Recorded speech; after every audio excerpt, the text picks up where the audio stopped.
Senhor Valdez, acercarnos para cierto taller que nós duna na su membro nan conta yena formulário de inkomstenbelasting kiko te cambio nan pe pensionado nan kiko nan por verwachting futuro kiko te regla nan ora te trata arreglo di pago para sobre que nós passa door een inhaalslag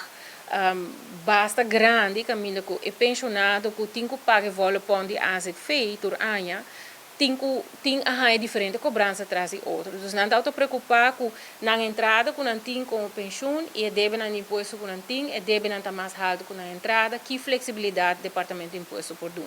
Então nós temos várias sessões muito interessantes com não e de não nasce eigenlijk com outra necessidade caminho com não bisa não, mas nós membros não também lo que é ajuda para o formulário de inkomstenbelasting. E agora nós duna tam training na dan que forma parte de equipo de DEM, então nós estamos junto com nós, então tem hobby pensionado que tem conhecimento de imposto, ou atrás na Belastingdienst, ou atrás de setor privado, administração, cantores, não tem conhecimento de cifra, e não há bem treino, e agora que nós estamos conjuntamente com nós para os membros. Então já nós temos 4 sessões que passa acaba, nós estamos mirando que a quantidade de pensionados que colocar ajuda via OPA a barra,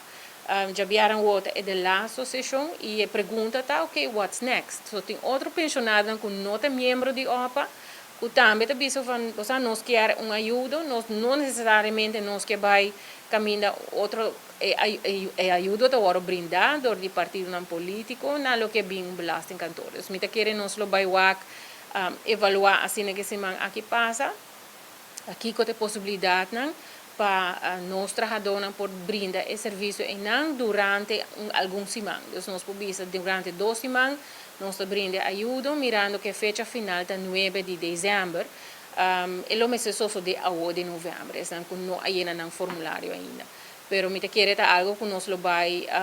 seguro ter na conta para por facilitar o contribuinte para cumprir também, não?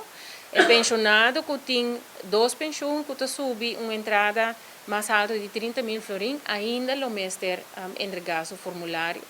Não que tem somente SVB pensão, uma entrada boa de 30.000 florins, a hora de registrar para o nosso sistema. Então, mais e mais, nós estamos para o bastante de belastingdiensten up-to-date, ora te trata contribuinte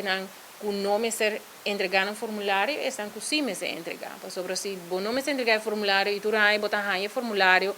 até traz uma frustração também innecessária ser o contribuinte, porque provavelmente nada de paga, porque a minha entrada não está mais alta que 30.000 florins.